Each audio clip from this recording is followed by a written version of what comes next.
Hey guys, welcome to another episode of the Case Interview podcast. And today we're going to do a very beginner friendly episode about what is a case interview and also why consulting firms use them. Because if you've just learned about consulting, like, oh, there's this consulting interview thing, which is different from other interviews in consulting, then you might have just learned about case interviews and you don't know what they are, and you've seen some, it's a little bit confusing. We want to clarify that as a kind of case interview 101 episode, right, Julio? Exactly. There's this one feeling that I remember from when I was preparing. I think you remember about it as well. When you start preparing for a case interview, it kind of feels like you're going through a weird ritual in this cult. Because you've got to do all these things that everyone's telling you what you Jumping need to through do. these hoops, right? Yeah, kind of like, ask the interviewer for 30 seconds to structure your thoughts. And then you stare at a blank page for 30 seconds. Ask 3 to 5 clarifying questions. Number your lists. Yeah. Make a structure, whatever that means. Yeah. And say that you'll solve the problem by dividing it into customers, company, competition, and product. There's this thing that I found so weird, like, which is like when you get the case and you're supposed to stop and say, "Oh, that's an interesting question. Can I think about it a little bit?" And then you pull out a paper out of nowhere and start writing, and then everyone pretends it's normal. Yeah, exactly. And that's the thing is. The problem with this is not that they're telling you to do these things, because they're good ideas, mostly. Some of them, yeah. Yeah. The problem is they're not telling you why. Yeah. When you don't know why you're doing them, they just feel like dogmas or just like rituals. It feels like a cult, indeed. Yeah, and you don't know where to focus on. Like, is it on the same level that I don't know how to make a structure and that I always forget to number my lists? Mm-hmm. Do I really need to focus on asking the interviewer for 30 seconds? What if I don't need 30 seconds? Or what if I think I need a minute? Or what if I don't understand the question? Mm-hmm. And so then, as it turns out, people don't know where to focus and they end up focusing on the wrong things. So I want to bring this all together with this episode to help them understand not only what is a case interview and why consulting firms use them, but I think the underlying principle here, which is what is a case interview simulating and how? Mm-hmm. Because then everyone can derive what it is and why they're using it. But the thing is, what are they emulating? But first... More important than that, I think, is to... Sorry to interrupt you. Yeah, it's okay. It will put all your future practice, and I'm assuming whoever's watching this is more towards the beginner side, it will put all your future practice into a lot more context, and everything will make sense instead of just you moving through the whatever stuff you're doing kind of blindly, like, oh, I need to do 30 cases now, and then you do 30 cases and you kind of don't know why you're doing them. Yeah, the thing with this understanding that I think will bring people a lot of strength in their preparation is I've seen a lot of people who prepared a lot for like a month and didn't get anywhere. When this clicked, their development just skyrocketed. They were getting better by the hour, not by the day. Because not only everything that they knew was falling into place, but they could derive and imply and conclude many things about the case interview without having to look for the new dogma, for the new answer to what do you do in an estimation question when the interviewer challenges your assumption and you don't know where to go. What is the dogma? No, they can understand, they can derive what to do from their own minds. Yeah, because it makes sense. Like, you don't have to believe every piece of advice everyone says. Like, you can judge them and evaluate them through some sort of logic. Exactly, yeah. And so what most people have as misconceptions in case interviews, I want to go quickly through that so that people understand if they're falling in this category. So some people think that a case interview is a sort of test where there's a right answer and the interviewer is expecting you to get to that right answer. Okay, I can see that. Yeah. That's not the case. Some people think that you need to sound like a movie genius, you know? Those like people who count cards or do super fast math, or like Dr. House, but for consulting. Exactly. You know, the client or the interviewer is gonna say a case question, and they're gonna think, looking at the interviewer for a minute, and then just drop in, I think they should merge with the number 2 in this market. Yeah, exactly. And then the interviewer mind blows up. And, you know, whoa, you got the job, man. yeah. Oh, you need to start flying first class. Or, you know, people also think that they need to seem confident, and that's the most important part. Okay. Or they think that you can't make any small mistakes, and if you make those small mistakes, you're going to sound silly and stupid, and you're not going to get hired. You know what's interesting about these things that you're saying? There is a kernel of truth in, like a tiny seed of truth in each one of them. So, for example, I need to get to the right answer. And you said that maybe there is no right answer. But the thing is, sometimes there is. Yeah. And you need to get to it.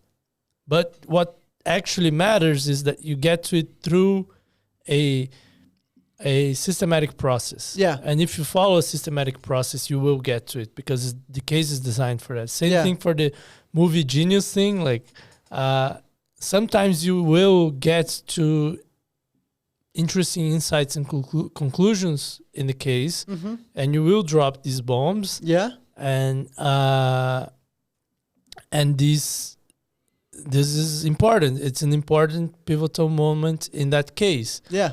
But there is a process before that. And same for confident. Like, is it better to be confident than not? Yes. Is it critical to be confident? Well, up to a certain point, yeah.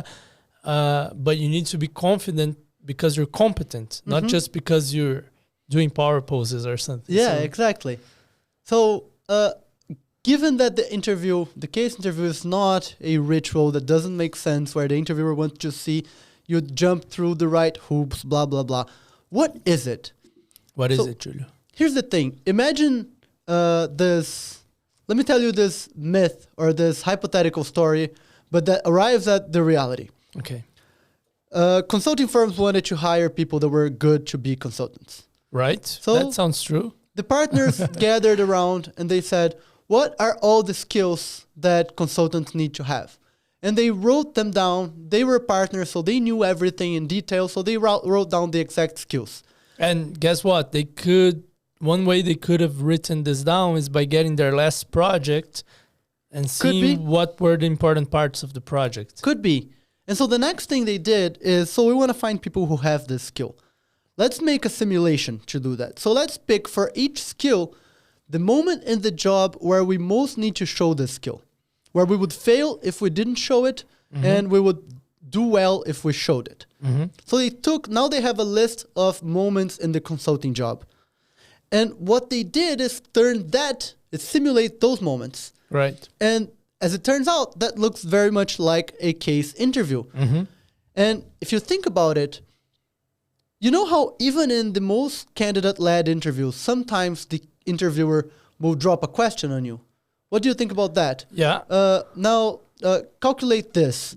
They're doing that because they want to simulate another part. They're okay with the current simulation.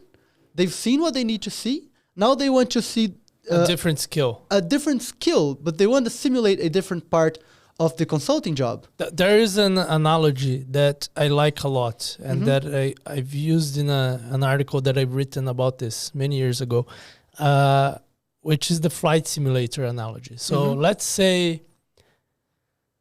you're an airline, but you live in a slightly different world where there is no official certification for pilots, as there isn't for consultants. So you can't really know if whoever you're hiring to fly your planes is actually good. Yeah. Right? So one way to do is to see their experience. So if they have 20 years of experience, never crashed the plane, that's a good sign, but they might have been lucky. Yeah.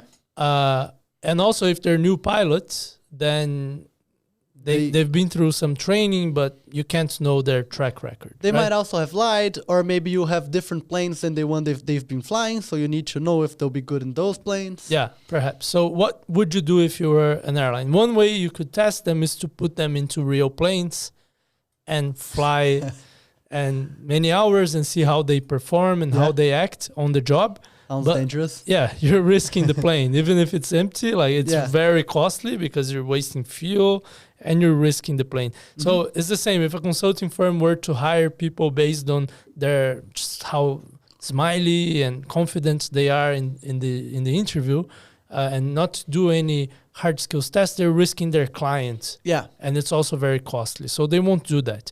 So back to the airliner. What they could do is to give their new hires or their candidates a flight simulator. It could be like a software, or it could be one of those cabins that actually are like the cabins of the plane they fly. And what they would do in that scenario is probably put them through hours and hours of different situations, right? So landings, takeoffs, things that they need a checklist to check if the plane is ready to do those things, because checklists are important for airline pilots. They would put them through weather conditions, equipment malfunction. Yeah. And then they watch them and see how they behaved, not only to see if the plane would survive in real life, but also if they were diligent with the checklists, if they did the protocols correctly, if they were, I wouldn't say creative, but if they were assertive and perhaps even a little bit creative when there is an equipment malfunction, for example, if their communication skills with the control tower is good when there's a weather condition.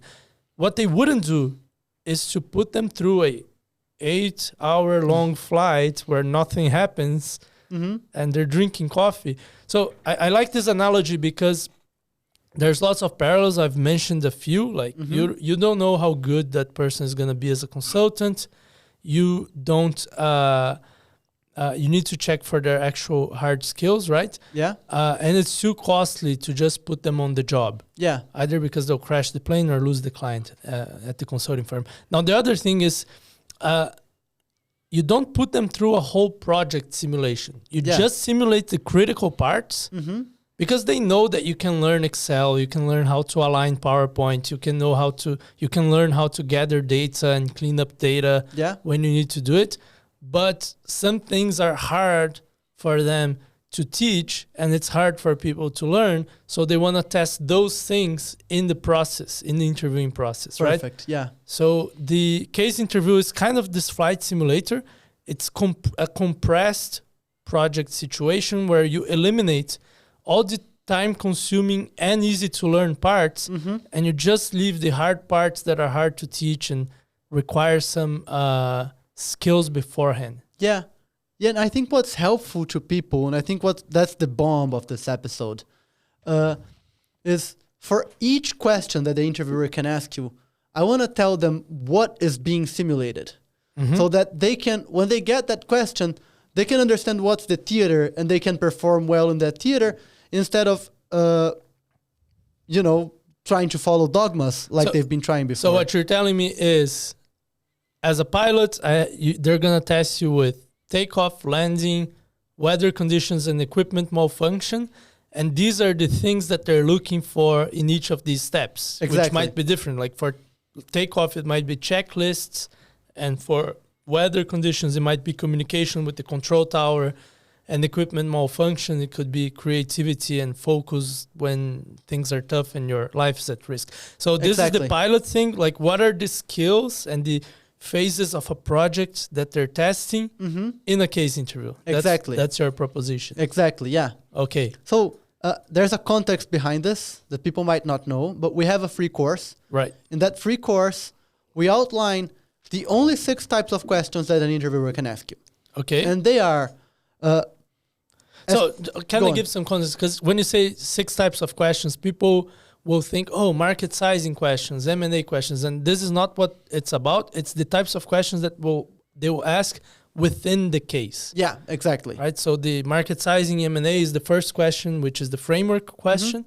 But then there's others. There's like charts, and you're going to mention them. But it's the types of questions that you get within the case. Yeah.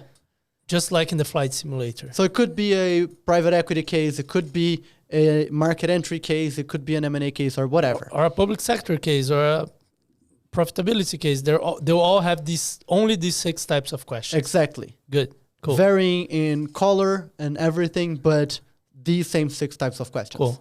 And Which means if you prepare for these 6, then you're prepared for the interview. perfect. Yes. Great. Which is why each one of them has a specific scenario that they're simulating. Okay. And they don't simulate anything else. And we teach all of that for free at All of that- craftingcases.com/course. Exactly. That's amazing, Julio. Why would they not do it? So they are estimations, brainstormings, frameworks, quantitative analysis, and chart interpretation. And hypothesis testing. And hypothesis testing, right. Yeah, you Forgot a missed one. finger.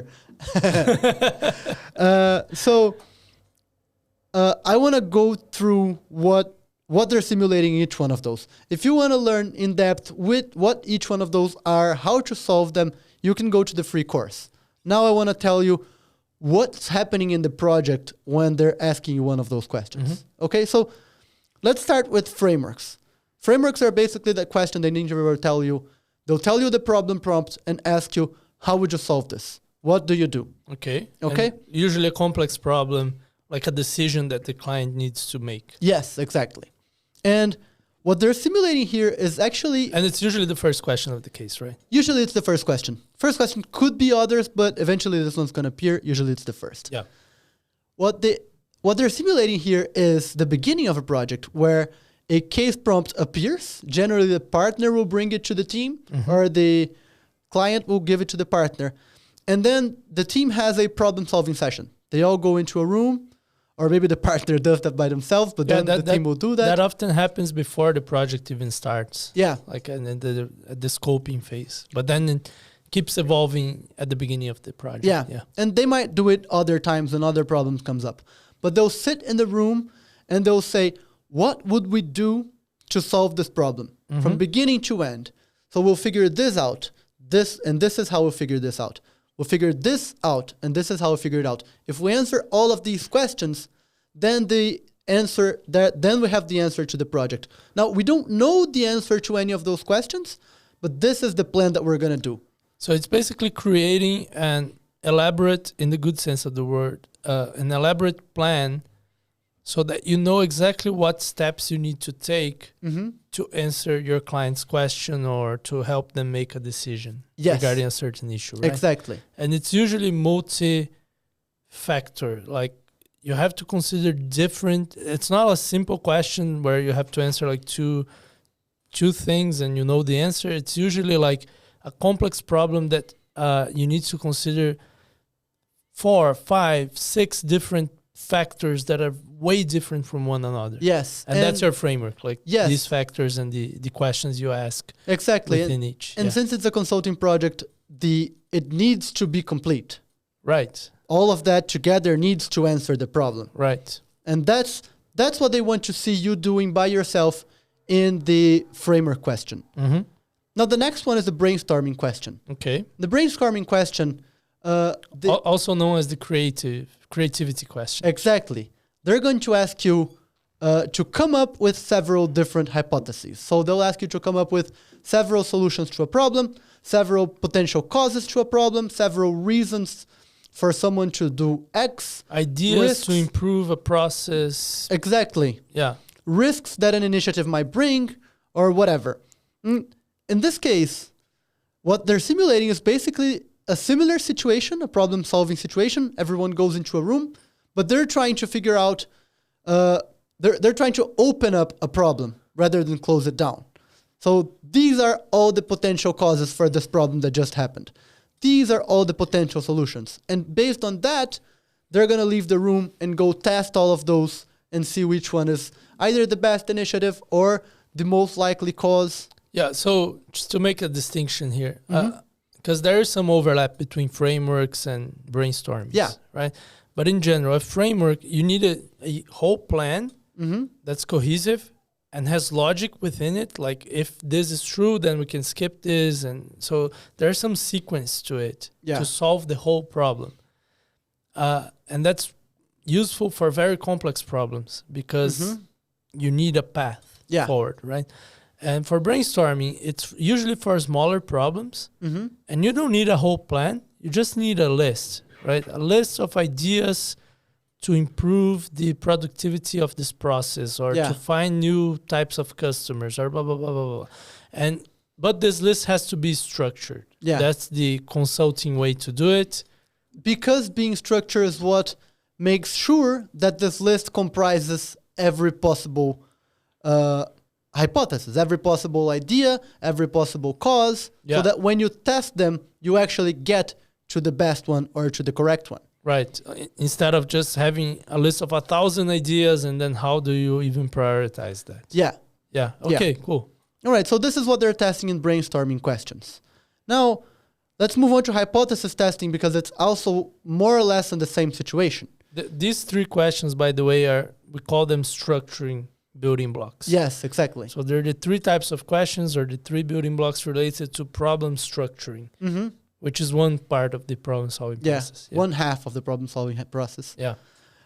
In hypothesis testing, it's the same situation. So let's say you've developed that whole plan and you've come up with several solutions to problems, but now you need to go to the ground and cross out hypotheses. So maybe you said that one potential cause for the breakdown in the distribution center is that workers aren't trained enough or whatever. And so you go there and you run a test with the workers and see if they know the answers to whatever it is they should know. Let's make this more specific. Please do. Otherwise, it's a bit confusing. Yeah. So let's say you want to know if your worker, like you think the process is breaking down because, and this is a small part of the overarching problem, because your workers are not well trained enough, right? So that's a hypothesis. You're assuming that. Yeah. And if it's true, it has some consequences to the overarching problem. If it's false, then you probably need a new hypothesis, right? Yeah. For that specific part of the problem.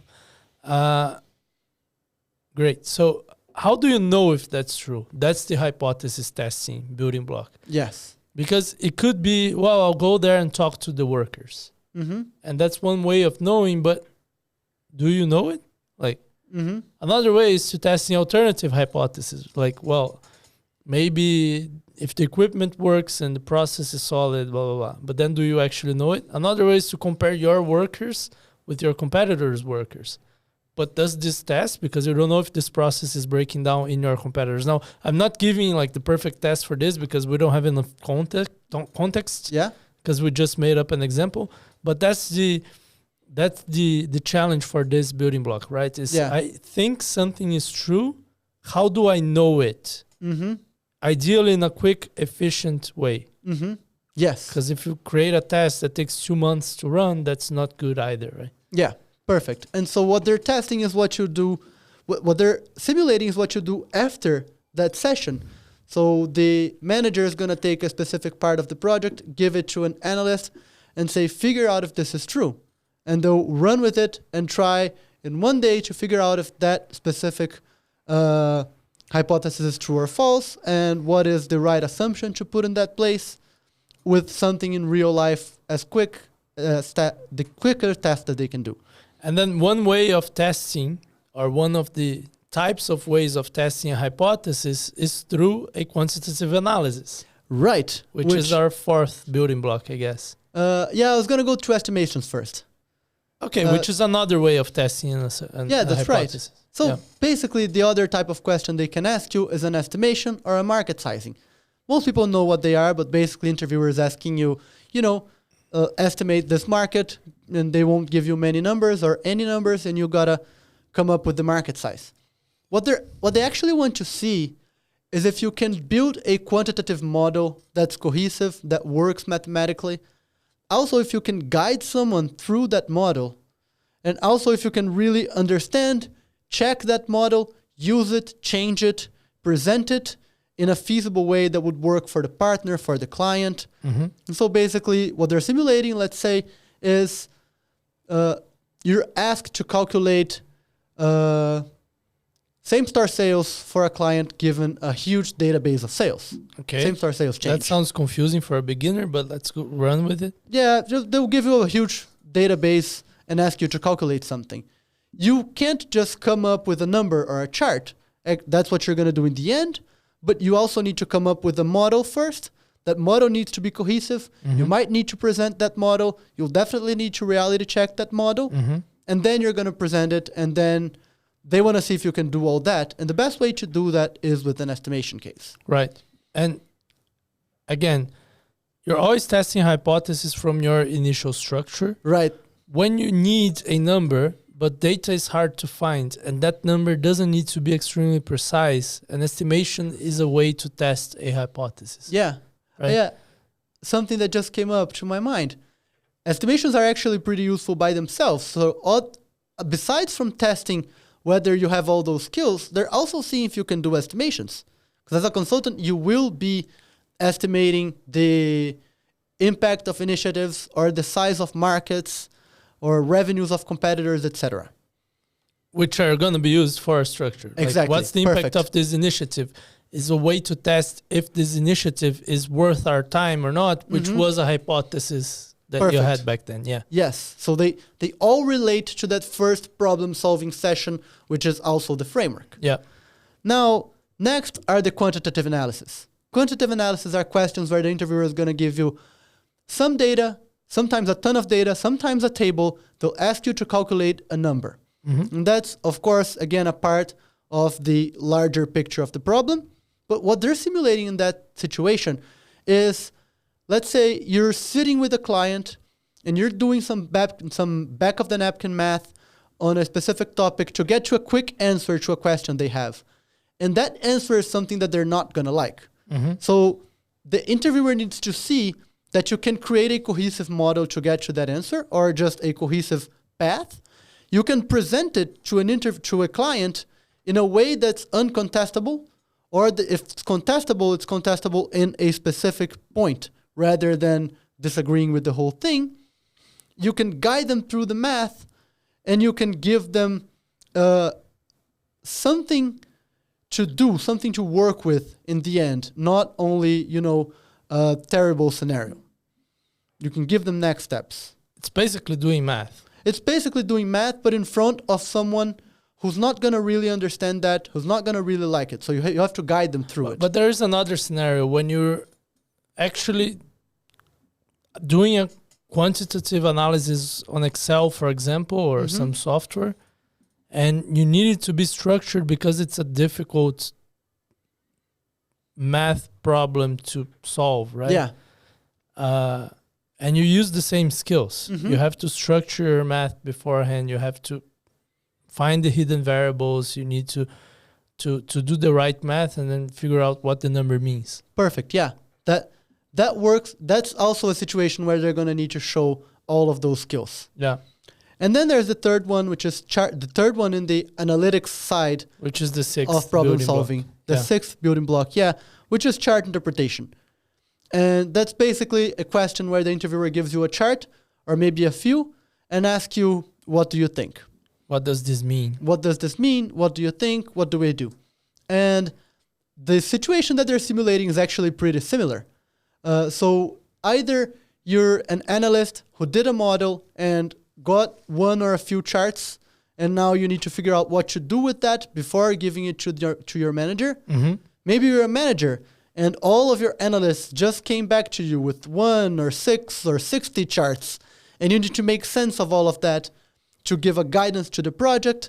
Or you're a partner who is getting the same thing and needs to make sense of all of it to give it to the client. Yeah, one thing that I think a lot of people don't realize is that consultants, like management consultants, strategy consultants at these firms, McKinsey, BCG, Bain, and all the other consulting firms that work in this market, these consultants communicate with each other and with their clients in charts. Like that's the basic unit of communication. Now, sometimes these charts are qualitative in nature, but many times they're quantitative in nature.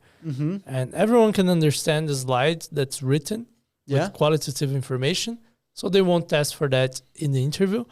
But a lot of people have trouble with, especially the complex charts, because it's not like a pie chart. Yeah. It's like usually 3 different types of graphs overlapped in a way that makes the complex information easy to understand. but it's not that easy to understand. It's nuanced. It's nuanced, exactly. So they test for your ability to derive insights from it. Yeah. And I guess that helps with two things. One is seeing other people's charts, as you mentioned. But I think it's a good predictor also for your ability to build charts like that in the future. Right. Which you will have to do. Right, because you're starting from a bunch of data, but you need to get to a conclusion. So if you can't derive a conclusion from the chart, then you can't derive the chart from whichever conclusion From you're the trying data, to get. Yeah, exactly.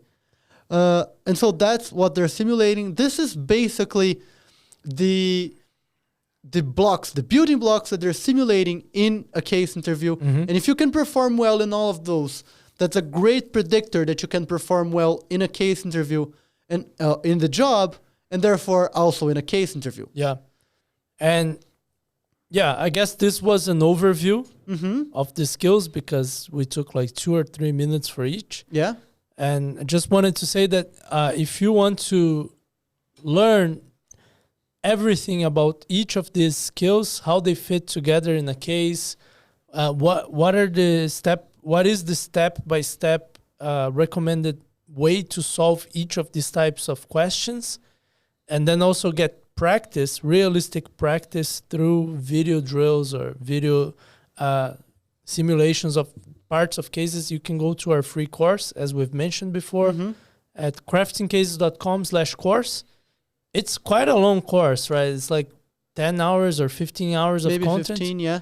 But it's worth it. A lot of people use it as an early resource of their preparation. And a lot of people come later after they've done 30, 40 cases. And they say, well, I should have started with this because now it all makes sense. Yeah. So I just wanted to say that because we were a little abstract in each of those things because of time constraints for this episode. But it's a lot more detailed there. Yeah, that's where you'll actually learn how to do the things. The course is like the flight simulator that Bruno mentioned, but instead of a test, it's a lesson. So, landing. Let's do the flight simulation 10 times, but you need to do A and B and C and D and E. Yeah. Let's do the landing 10 times. It's like if you paid to rent the flight simulator and had a teacher there, but you don't have to pay anything because the course is free. Exactly. Now, one thing that I wanted to give people a guidance on once we end this episode, because they're beginners, they just learned what a case interview is. Now, what do they do? So we've created another episode of this podcast that's called Case Prep in Just 2 Weeks, how we would do it. And it would be a good idea to go to this channel and find that episode. That's what to do next from start to at least first round ready in 2 weeks. Right. If you have more time, then you can use more. If you have less time, you're going to have trouble. But basically, we're going to guide you through a step-by-step process on what to do to learn case interviews in the beginning. One caveat is we don't recommend you take just 2 weeks to prepare. Oh, yeah. We created that episode because a lot of people just have 2 weeks. So, I just wanted to give this caveat. But regardless of how much time you have, I'd say 2 months is better than 2 weeks. But regardless of how much time you have, this episode will give you a basic structure for how to approach your preparation plan. Yeah. Not just a case, but your whole preparation in a very efficient way, because we had to do an episode for 2 weeks. So. Yeah, exactly. And now that you know what's being tested on each type of question, or once you know it after the free course, then you can actually improve in whatever you're bad at, not only in random things or in random feedback that you get from your mock interview partner. But if they're beginners, they should probably go through the whole thing, because they will, yeah. Yeah. All right. That's it for this episode. All right, cool. Thank you. See ya.